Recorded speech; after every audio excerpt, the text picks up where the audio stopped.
অংগনবাদী কৰ্মী সহায়িকাসকলৰ এটা ভাল খবৰ আহিছে।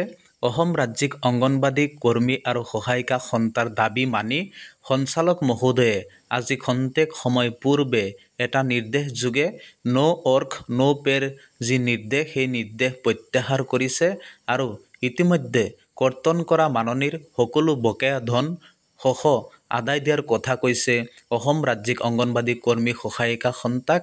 এই পৰিপ্ৰেক্ষিতত অসম ৰাজ্যিক অংগনবাদী কৰ্মী সহায়িকা সন্থাই অহাকালি 15 ডিচেম্বৰৰ ধৰ্ণা কাৰ্যসূচী প্ৰত্যাহাৰ কৰিছে, উঠাই লৈছে।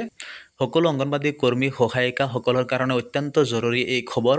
অহাকালি অংগনবাদী কৰ্মী মিনিকৰ্মী সহায়িকাসকলৰ যি বিক্ষোভ কাৰ্যসূচী আছিলে সেই বিক্ষোভ কাৰ্যসূচী উঠাই লোৱা হৈছে, ধৰ্ণা কাৰ্যসূচী উঠাই লোৱা হৈছে। অহাকালি দিনৰ 11 বজাত লক্ষীৰাম বৰুৱা সদনত ধৰ্ণাকাৰীসকলৰ সৈতে মিলিত হ'ব অসম ৰাজ্যিক কৰ্মী সহায়িকা সন্থাৰ বিষয়ববীয়াসকলে।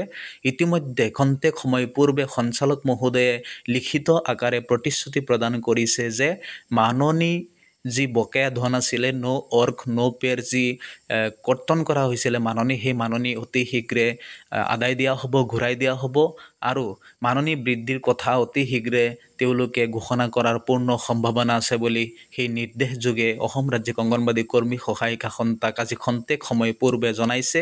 সেয়েহে অহাকালি অসম ৰাজ্যিক অংগনবাদী কৰ্মী সহায়িকা সন্থাৰ কোনো বিক্ষোভ কাৰ্যসূচী বা ধৰ্ণা কাৰ্যসূচী নাই।